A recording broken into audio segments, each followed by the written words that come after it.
जय गुरुदेव, जय गुरुदत्त।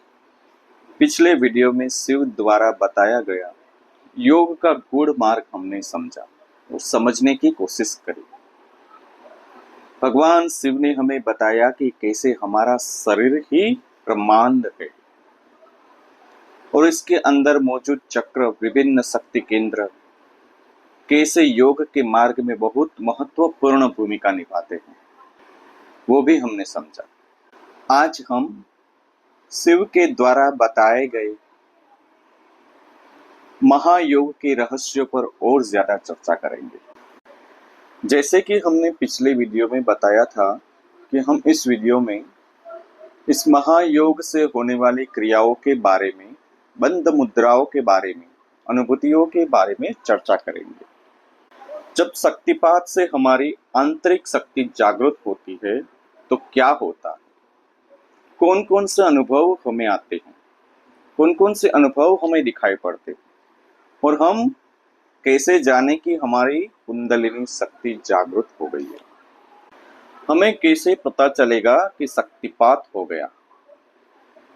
ये सवाल आमतौर पर साधकों के मन में आते हैं और इन सभी सवालों का जवाब शक्तिपात के द्वारा कुंडलिनी जागृत से स्वतः ही मिल जाता है। लेकिन फिर भी हमें भ्रम रहता है और कई साधक पूछते हैं कि वास्तव में किस तरह की अनुभूतियां होनी चाहिए, इन अनुभूतियों का क्या महत्व है और जो अनुभूतियां हो रही है उनका क्या अर्थ है, क्या तात्पर्य है। सभी साधकों के मन में, उनके दिमाग में प्रत्येक अनुभूति को लेकर प्रश्न खड़ा होता है। वो हर अनुभूति का अर्थ जानना चाहते हैं।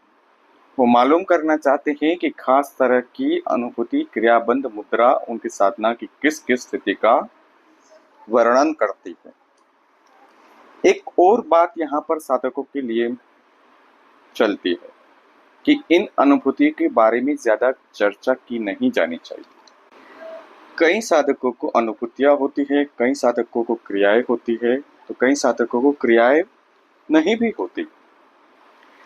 कुंडलिनी क्रियावती भी है, कुंडलिनी कलावती भी है, बोधमयी भी है। कुंडलिनी जरूरी नहीं है कि क्रियाओं के माध्यम से ही अपनी उपस्थिति का पता बताए। किसी किसी में कला का उदय हो सकता है तो किसी किसी में क्रियाओं हो सकती है। कोई कोई किसी किसी में भक्तिभाव का भी उदय हो सकता है। तो अलग अलग साधकों में उनकी पात्रता के अनुसार, उनकी वर्तमान स्थिति के अनुसार, उनकी प्रारब्ध की साधना के अनुसार अनुभव प्रकट होते हैं। जरूरी नहीं कि हर व्यक्ति को क्रिया हो, लेकिन आमतौर पर महायोग में शक्तिपात के बाद क्रियाओं की अनुभूति का महत्व बताया गया है। क्रियाएं होना, शक्ति की उपस्थिति का पता चलना, प्राण का प्रवाह तेज हो जाना, ये अनुभूतियां सहज रूप से साधकों में अमूमन होता है। शुरुआत में साधकों की तर्क बुद्धि, मन ये सवाल खड़ा करता है कि ये जो अनुभव आ रहे हैं, क्या वास्तव में ये कुंडलिनी शक्ति के माध्यम से कराए जा रहे हैं या ये हमारी मन की कल्पना है और ये क्या काल्पनिक अनुभव है। मन के घोड़े हैं जो दौड़ रहे हैं, लेकिन धीरे धीरे जब वो मन की गहराइयों में जाता है तो पता चलता है कि वो सारी अनुभूतियां उनके मन की कल्पनाएं नहीं। वो अपने मन से ऐसे अनुभव प्रकट ही नहीं कर सकता जिनके बारे में वो जानता ही नहीं। फिर तो ऐसे कौन से अनुभव है जो साधकों को होते हैं। मैं और एक बता दूं कि इन अनुभूति को बताने का मतलब ये नहीं कि आप इस अनुभूति को इच्छा करने लगे, क्योंकि कुंडलिनी शक्ति, महादेवी, महाशक्ति, महामयी जानती है कि आपको किन अनुभूतियों की जरूरत है। दरअसल आपका देह, शरीर अनुभूति और विभूतियों का बेस है और जो अनुभव वो बेस पे खड़े होते हैं उनका अर्थ यह है कि उनके माध्यम से कुंडलिनी को आपके अंदर कोई परिवर्तन करना है, रूपांतरण की किसी प्रक्रिया को गतित करना है और उनकी आपके शरीर को आवश्यकता है। आपके मन, बुद्धि, चित्त और अहंकार को उनकी जरूरत है। आपके रूपांतरण की जरूरत है। आपके संस्कारों के विसर्जन के लिए उन क्रियाओं की, उन बंद मुद्राओं की आवश्यकता है। आवश्यकता नहीं है तो बंद मुद्राएं आपको नहीं होगी। आपका मूल कार्य सिर्फ इतना है कि गुरुदेव द्वारा किया गया मंत्र, उसका सतत आप जाप करते रहे। सुबह और शाम निश्चित समय पर या जब भी समय मिले भोजन से पहले खाली पेट आप बैठे। इसके बाद क्या होना है, इसका निर्णय स्वयं शक्ति करेगी, आप नहीं। तो आपको इन अनुभूतियों को तभी सुनना चाहिए, तभी जानना चाहिए कि जब आपके अंदर भी संकल्प शक्ति हो, आपके अंदर इतनी समझ हो कि इन अनुभवों के लालच में आपको न आना पड़े और इनकी इच्छाएं ना करने लगे, क्योंकि इन अनुभूतियों का कोई बहुत महत्व नहीं है यदि वो इच्छा करके हासिल की जाए। क्योंकि इच्छा करेंगे तो मन की कल्पनाएं होगी और उसी तरह के अनुभव आप लाने की कोशिश करेंगे, तो वो साधन अहंकार सहित साधन होगा, जिसमें आप अपने अहम के द्वारा उन अनुभवों को उत्पन्न करने की कोशिश करेंगे। हालांकि चाहकर इस तरह के अनुभव उत्पन्न नहीं किए जा सकते, फिर भी मन की कल्पनाओं से कुछ अनुभूतियां जरूर हो जाती हैं।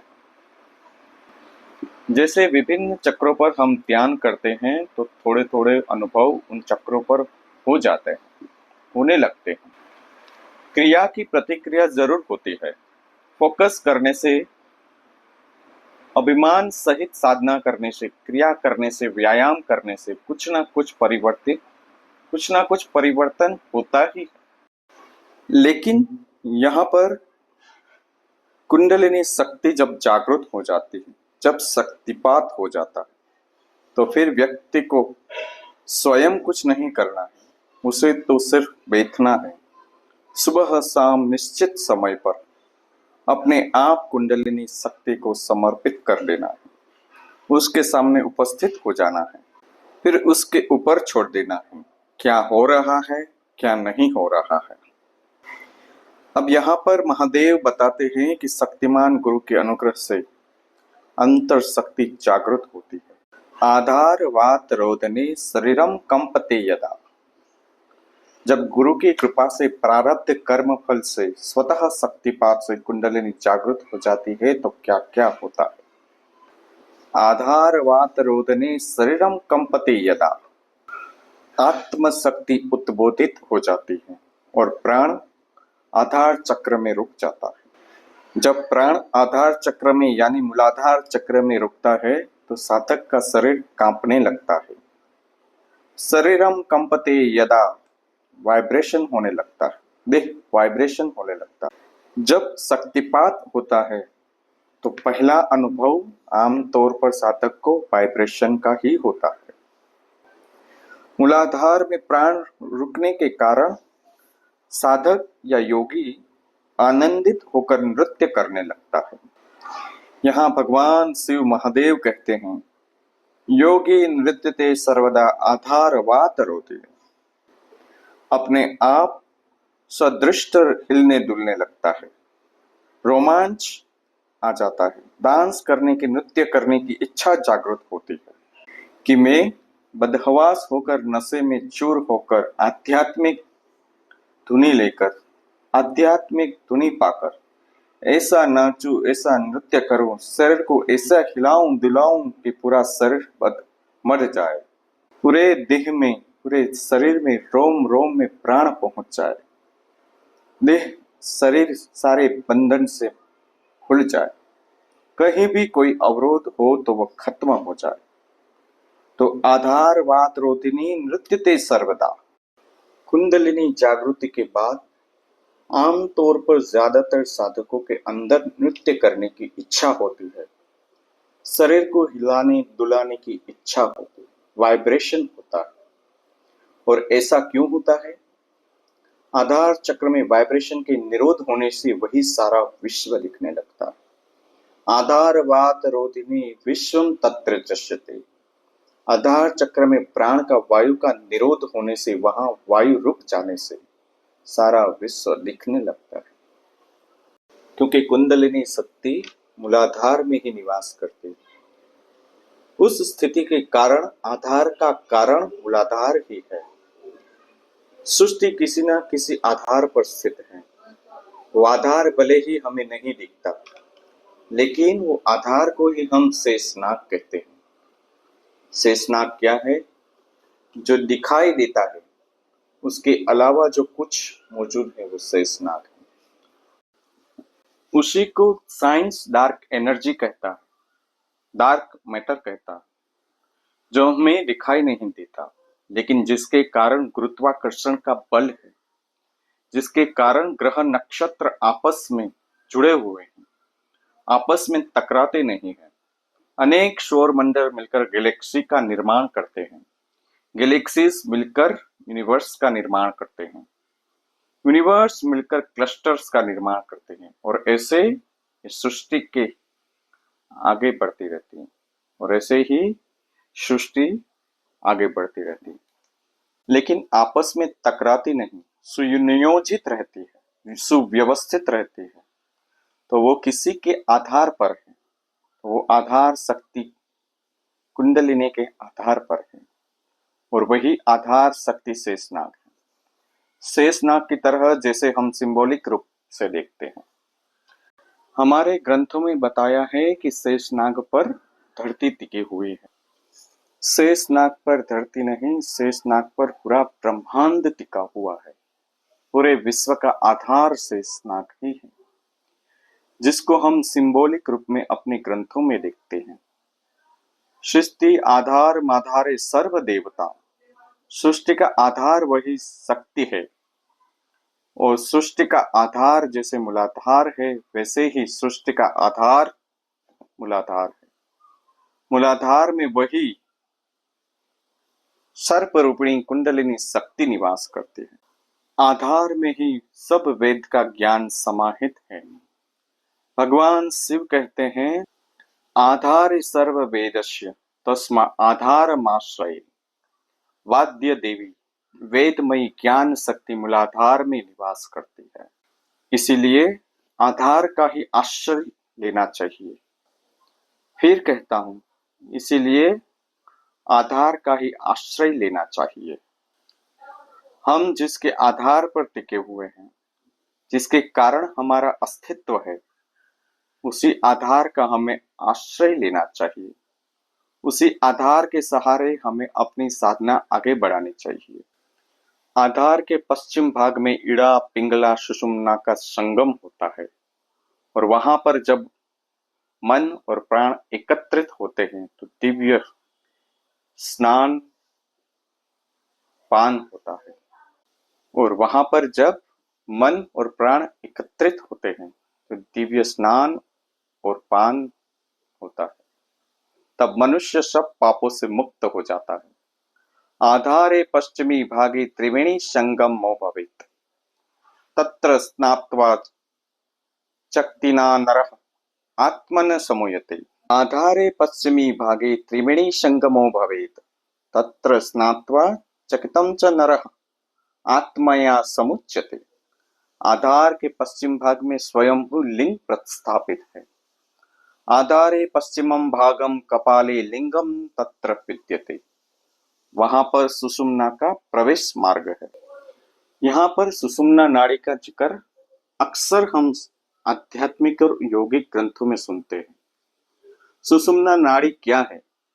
वो आध्यात्मिक पथ है, जिससे आध्यात्म की यात्रा आगे बढ़ती है। उसका बेस उस आधार चक्र से जुड़ा हुआ है, और योग शास्त्र कहता है कि उस नाड़ी का स्टार्टिंग पॉइंट वही है। कुंडलिनी शक्ति ने उस स्टार्टिंग पॉइंट को ही बंद कर रखा है। 3.5 लपेटे बांधकर कुंडलिनी वहां बैठी हुई है, लेकिन जब वो द्वार खुल जाता है तब मनुष्य सारे संसार के बंधन से मुक्त हो जाता है। वो द्वार कैसे खुलता है? वो द्वार तब खुलता है जब वहां पर प्राण का निरोध होता है। इसी वजह से वाइब्रेशन होते हैं। साधक के मन में सवाल आते हैं, ये वाइब्रेशन क्यों होता है? वाइब्रेशन इसलिए होते हैं कि उस द्वार को ओपन करने के लिए, खोलने के लिए कुंडलिनी शक्ति प्राण को, वायु को वहां एकत्रित करती है और उससे उस एंट्री के गेट पर ठोकर मारती है, टक्कर मारती है, चोट करते हैं ताकि वो गेट खुल जाए, द्वार खुल जाए। इसीलिए हमारे शरीर में वाइब्रेशन होता है। और योग शास्त्र कहते हैं, भगवान शिव कहते हैं, आदि देव कहते हैं, हिरण्यगर्भ कहते हैं कि उस द्वार के खुल जाने से मनुष्य संसार के बंधन से मुक्त हो जाते हैं। अब अनुभवों की बात आती है। आमतौर पर कुंडलिनी शक्ति जागृत होने से, शक्तिपात होने से किस तरह के अनुभव आते हैं उसकी चर्चा करते हैं। आधार चक्र महसा पुण्य पापे न क्रौंचये, आधार वात रोधिने नियते गदांतर। आधार चक्र को खोलने की क्रिया शक्तिपात होते ही शुरू हो जाती है। बहुत महत्वपूर्ण बात बताते हैं। जो कुंडलिनी साधक है, शक्तिपात साधक है, जो गुरु की कृपा के कारण और अन्य गुरु के शक्तिपात के कारण वो स्वतः योगिक क्रियाओं के कारण गुजर रहे हैं, उनके अंदर इस तरह के अनुभव आते ही हैं। ये सारे अनुभव सभी को एक साथ आए ये जरूरी नहीं है। किसी को कुछ अनुभव आते हैं। साधक को सारे चक्रों में नहीं उलझना है। चक्रों के बारे में वास्तविक योग शास्त्रों में, शक्तिपात शास्त्रों में कम ही वर्णन मिलता है, क्योंकि ज्यादा वर्णन, ज्यादा थियोरिकल ज्ञान से साधक भ्रमित हो सकता है। इसीलिए चक्रों में बहुत ज्यादा उलझने की बजाय मूल भाव को पकड़ना चाहिए कि ये सब होता क्यों है, कौन कौन सा चक्र कब खुलेगा, कैसे खुलेगा, उस चक्र को खोलने के लिए क्या अनुभूतियां आएगी, ये कुंडलिनी शक्ति पर छोड़ दीजिए। किसी को अनुभूति आएगी, किसी को नहीं भी आएगी। अंतर में शक्ति किस तरह से कार्य कर रही है ये वही जानती है। लेकिन योग शास्त्र ने कुछ मार्गदर्शन किया है ताकि साधक का मन लगा रहे, उसे ये पता रहे कि वो जिस मार्ग पे चल रहे हैं वो सही मार्ग है। वो भूत प्रेत द्वारा, किसी बाधा के द्वारा कथित क्रियाएं नहीं है, बल्कि स्वयं साक्षात महादेवी महाशक्ति के द्वारा ये अनुभव कराए जाते हैं। इन अनुभवों का ज्ञान होना जरूरी है, वरना साधक भटक सकता है, भ्रमित हो सकता है। लोग उसे डाइवर्ट कर सकते हैं कि अरे ये तो पागल हो गया। उसके नाचने से, आनंदित होने से, उसकी क्रियाओं से लोग उसको भटका सकते हैं। तो कैसे कैसे अनुभव आते हैं ये पहले भी हमने डिस्कस किया है। इनका वर्णन योग शास्त्रों में, महायोग विज्ञान में, अलग अलग शक्तिपात शास्त्रों में, किताबों में बताया गया है। इनके बारे में वर्णन किया गया है। क्या होता है कि जैसे कि शक्तिपात होता है तो आमतौर पर अमूमन ज्यादातर साधकों में मूलाधार में कंपन होता है, वाइब्रेशन होने लगता है, शरीर वाइब्रेशन करता है, झटका देता है, शरीर की कांपने लगता है, अपने आप कुंभक होने लगता है। हम श्वास लेते हैं, श्वास अंदर रुक जाता है, काफी देर तक वो स्वयं अंदर रुकी रहती है। इसी को कुंभक कहा जाता है।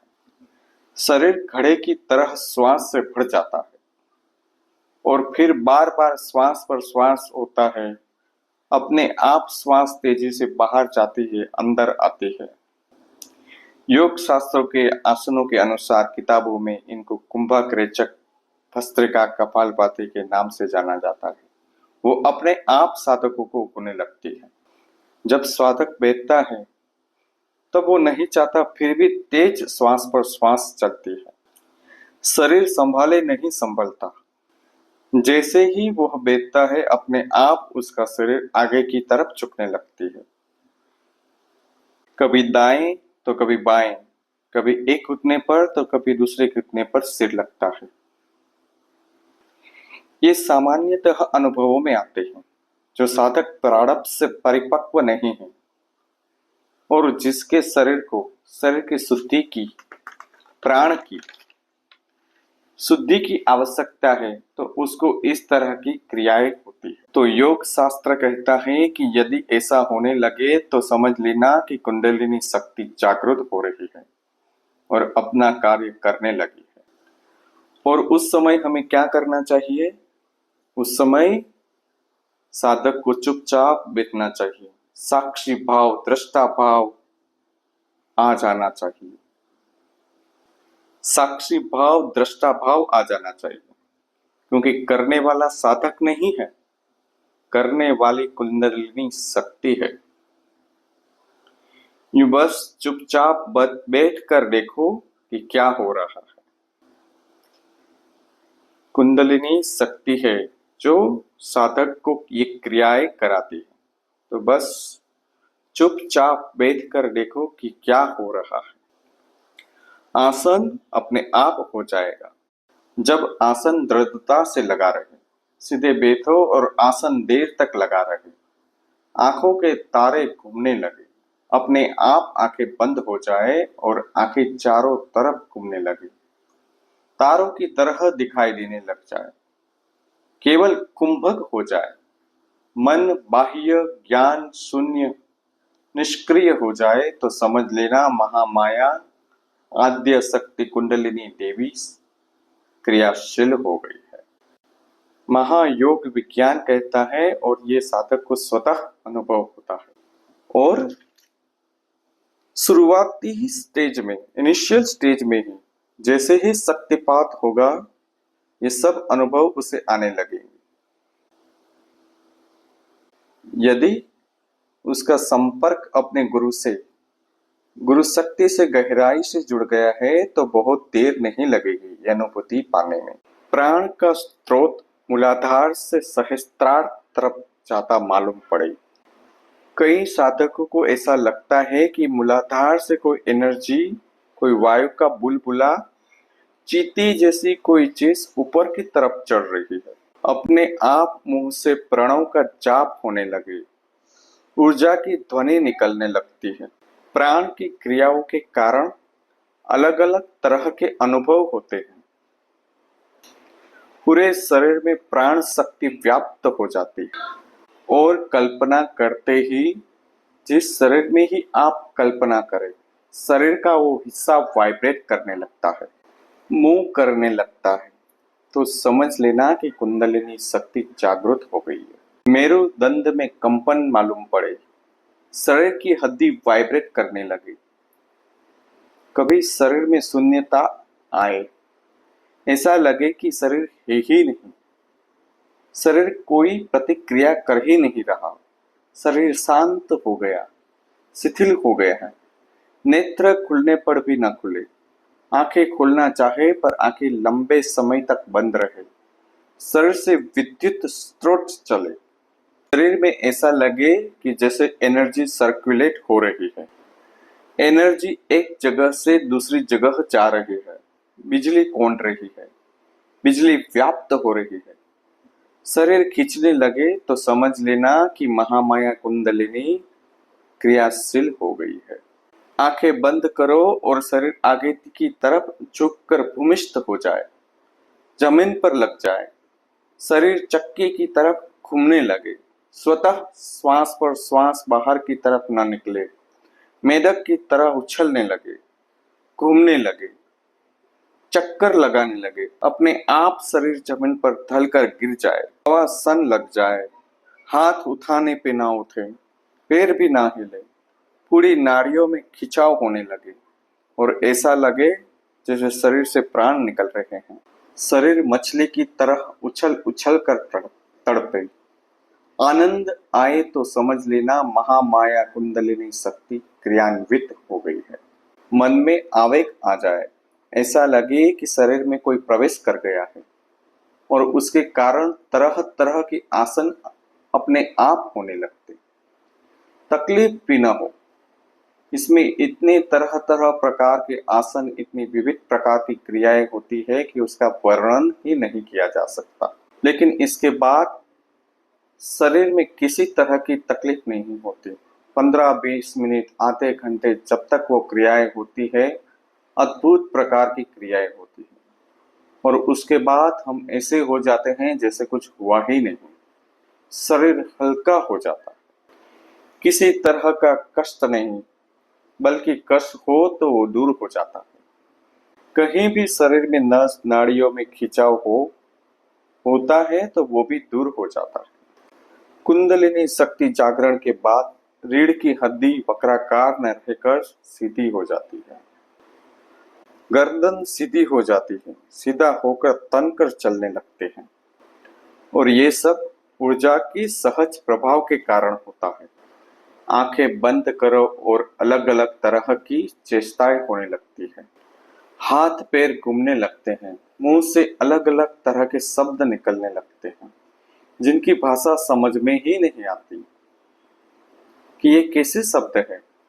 पशु पक्षी मेंढक जैसे शब्द निकलते हैं, अलग अलग तरह के भाव जैसे श्वान, बिल्ली, व्याघ्र, सिंहादि के शब्द होते हैं, उस तरह के शब्द निकलते हैं, उस तरह की क्रियाएं होती है तो समझ लेना कि महाशक्ति कुंडलिनी देवी क्रियान्वित हो गई है। हर जगह प्राण की गति मालूम होती है, जहां महसूस करो वही प्राण की क्रिया महसूस होने लगती है, तो समझ लेना कि कुंडलिनी शक्ति जागृत हो गई है। अस्त प्रहर कुंडलिनी शक्ति की अनुभूति अंदर होती है और मन एकाग्र होते ही शरीर वाइब्रेट करने लगता है। सोते समय भी कई बार शरीर में वाइब्रेशन का अनुभव होता है। प्राण कला के स्रोत सहस्त्रार में जाते हुए अनुभव में आते हैं। स्वप्न में भी मन क्रियात्मक रहता है, अलग अलग तरह के स्वप्न आते हैं, लेकिन फिर भी सुबह थकान नहीं होती, तो समझ लेना कि कुंडलिनी शक्ति जागृत हो गई। व्यक्ति गाने लगता है, राग रागिनी निकालने लगता है, विचित्र तरह का संगीत निकालने लगता है, अपने आप व्यक्ति कविता की रचना करने लगता है, पेंटिंग्स बनाता है, ऐसे ऐसे चित्र बनाता है कि जिसकी कल्पना भी नहीं कर सकते। ऐसा लगता है कि जैसे किसी एलियन ने आके पेंटिंग की हो। अलग अलग तरह की आकृतियां बनाता है, अलग अलग तरह के पद्य गद्य बनाता है। कोई लेखक बन जाता है तो कोई कवि बन जाता है। कविताएं निकलती है, छंद बनते हैं। अपने आप दोनों हाथ जोड़कर ईश्वर को प्रणाम करते हैं। दोनों हाथ जोड़ते ही ऐसा लगता है कि हम विश्व की शक्ति को ग्रहण कर रहे हैं। दोनों हाथ जोड़कर चक्र जैसी आकृति बनती है। अलग अलग चक्रों तरफ वो दोनों हाथ जाते हैं। अलग अलग तरह की आकृति मुद्राएं बनती है। मुंह में रस आने लगता है। अलग अलग तरह की ध्वनियां सुनाई देने लगती है। अनेक प्रकार के स्वाद महसूस होते हैं, तो समझना चाहिए कि सरस्वती रूपा कुंडलिनी शक्ति जागृत हो गई है, क्रियान्वित हो गई है, क्रियाशील हो गई है। बिना पिए ही भांग की तरह नशा चढ़ा रहता है।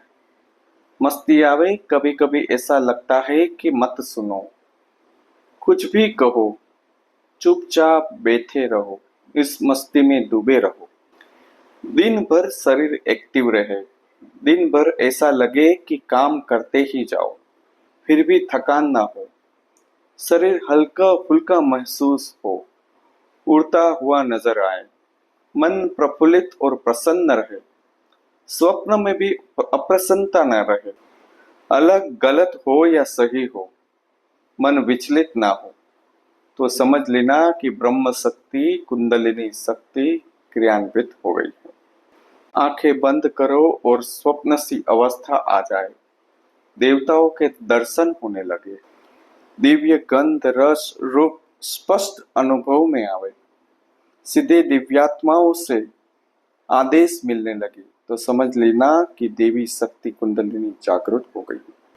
योग विज्ञान कहता है कि यह आध्यात्मिक शक्ति से रोगों की औषधि मिलती है, दिव्य मंत्र मिलते हैं, ज्ञान मिलता है, तरह तरह का ज्ञान अंतर से प्रकट होता है और कई ज्ञान की बातें बाहर से ग्रहण करते हैं और उनका सही सही अर्थ निकाल लेते हैं।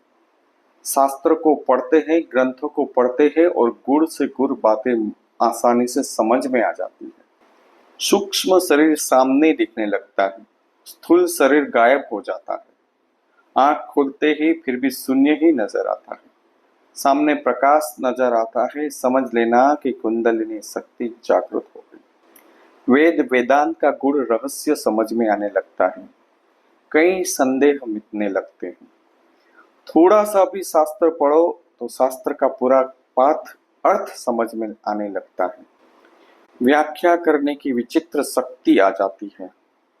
ज्ञान प्राप्ति के लिए स्वयं ब्रह्मा से भी इच्छा न की जाए, आत्मनिष्ठा हो जाए तो समझ लेना कि सिद्ध शक्ति कुंडलिनी शक्ति जागृत हो गई, क्रियान्वित हो गई, क्रियामय हो गए हैं। भ्रुकुटी दृष्टि में स्थिर हो जाए, जिह्वा द्वारा खेचरी हो जाए, प्राण प्रवाह सर्वथा रुक जाए, मन आनंद सागर में उछलने लगे, सांभवी मुद्रा होने लगे, आंखें उद्मिलित होने लगे, आंख बंद करते ही नेत्र ऊपर की तरफ जाए, आंख खुली रहे तब भी नेत्र ऊपर की तरफ जाए। जब हम बैठे हो तो सामने विविध प्रकार के प्रकाश दिखाई देने लगे तो समझ लेना कि कुंडलिनी शक्ति जागृत हो गई है। और इस तरह कुंडलिनी शक्ति अलग अलग प्रकृति वालों को उसके मन, प्राण और शरीर के मुताबिक अलग अलग रूप से योग शास्त्र कथित समाधि के लिए, शिव शक्ति सम्मेलन के लिए, शिव और शक्ति को मिलाने के लिए अलग अलग प्रकार की चेष्टा और क्रियाएं करती है। व्यक्ति आस्तिक हो या नास्तिक हो, स्त्री हो या पुरुष हो, बालक हो, वृद्ध हो, योगी हो, रोगी हो, पापी हो, पुण्यवान है, महामूर्ख हो, आत्मशक्ति के जागने से ये लक्षण प्रकट होते हैं। सिद्धि अपने आप संस्कारों के अनुसार होती है। जिसके जैसे संस्कार होंगे, जैसे भाव होंगे, वैसे ही कुंडलिनी भाव प्रकट करेगी। आपकी जो इच्छा होगी उसमें सारी सामर्थ्य लगा दी जाएगी। आप जो प्राप्त करना चाहोगे वही प्राप्त होगा। कुछ लोग अपने शरीर को हुष्ट पुष्ट करना चाहते हैं तो सारी कुंडलिनी शक्ति आपके शरीर को हुष्ट पुष्ट करने में लग जाएगी। यदि आप रोगों से निवृत्ति चाहते हैं, रोगों से छुटकारा पाना चाहते हैं तो कुंडलिनी शक्ति आपके रोगों को निवृत्ति करेगी। आपको समाधि की अवस्था प्राप्त करनी है तो आपको समाधि की तरफ ले जाएगी। अब कुछ लोग कहते हैं कि कोई साधक ऐसे हैं जो चश्मा पहनते हैं। कुंडलिनी शक्ति कार्य आपके चश्मे को हटाना नहीं है। कुंडलिनी शक्ति आपके उन्हीं रोगों की निवृत्ति करेगी जो आपकी साधना में बाधक बन रहे हैं। छोटे बड़े सभी रोगों का ठेका कुंडलिनी शक्ति ने नहीं लिया। नहीं आप चाहोगी कि आपकी सारी सामर्थ्य छोटे छोटे रोगों को निपटाने में लगे, उसे तो आप स्वयं ही लड़िए। आपके जीवन शैली से जुड़े हुए रोगों को आपको स्वयं ही दूर करना चाहिए। हर चीज के लिए कुंडलिनी की तरफ मुंह ताकना जरूरी नहीं है। इसीलिए उच्च स्तर के साधक अपने शरीर को एक निश्चित मात्रा में ही कुंडलिनी शक्ति से ठीक कराने की आशा रखते हैं। बाकी वो परमात्मा पर छोड़ देते हैं कि जब तक परमात्मा शरीर को स्वस्थ रखना चाहे रखे, ताकि जिस रोग से भी, जिस निमित्त से भी शरीर को नष्ट करना चाहे कर दे। कुंडलिनी शक्ति का उपयोग सिर्फ शरीर की शुद्धि, स्वस्थ रखने के लिए नहीं किया जाना चाहिए। महाशक्ति, महामाया, योग माया कि जागरण का अर्थ यही है कि आपको उससे विशिष्ट आध्यात्मिक उद्देश्य की पूर्ति करना चाहिए, ना कि इस जीवन को संवारना चाहिए। इस जीवन से जुड़े हुए छोटे छोटे कार्यों की पूर्ति के लिए कुंडलिनी शक्ति की भाव शक्ति का उपयोग नहीं करना चाहिए। लेकिन आप चाहेंगे कि आप इस शक्ति को किसी एक विशिष्ट कार्य के लिए उपयोग करें। निश्चित रूप से वो मदद करेगी, लेकिन वो उस शक्ति पे छोड़ दे। क्या करना चाहती है, कैसे करना चाहती है, कहाँ जाना चाहती है, पूर्णतः निश्चित रूप से वो मदद करेगी, लेकिन वह आपको उस शक्ति पे छोड़ देना चाहिए। क्या करना चाहती है, कैसे करना चाहती है, कहाँ ले जाना चाहती है, पूर्णतः उस शक्ति पे आप समर्पित भाव से उस महामाया पे आप छोड़ दीजिए। हमें अपनी बुद्धि, अपनी चेष्टा, अपने तर्क कुतर्क इसके साथ नहीं जोड़ने चाहिए। हर देश का व्यक्ति, हर व्यक्ति शक्ति जागरण के बाद एक ही दिशा में आगे बढ़ता है, यदि वो अपनी मन, बुद्धि, चित्त ना लगाए। सबके पीछे एक ही कार्य करती है, चाहे वो गुरु हो, शिष्य हो, आम व्यक्ति हो, शक्ति एक ही कार्य करती है। अलग अलग शरीरों में अलग अलग अभिव्यक्ति होती है, लेकिन सबका मूल उद्देश्य एक ही, मनुष्य को परम रूपांतरण की ओर ले जाना, जीव से ब्रह्म तक की यात्रा कराना, आत्म साक्षात्कार कराना। ये कई बार एक जन्म में संभव होता है, तो कई बार बार बार जन्म लेने पड़ते हैं, और भी ज्यादा जन्म लेने पड़ते हैं। इतने जन्मों के संस्कार है, कई बार एक जन्म में नहीं मिलते, क्योंकि हम एकाग्र नहीं होते, पूरी तरह समर्पित नहीं होते। जय गुरुदेव, जय गुरुदत्त। आज इतना ही। अगले वीडियो में चर्चा करेंगे कि कुंडलिनी जागरण के बाद कौन कौन से स्टेज आते हैं, किस स्टेज पर क्या क्या होता है। जय गुरुदेव, जय गुरुदत्त।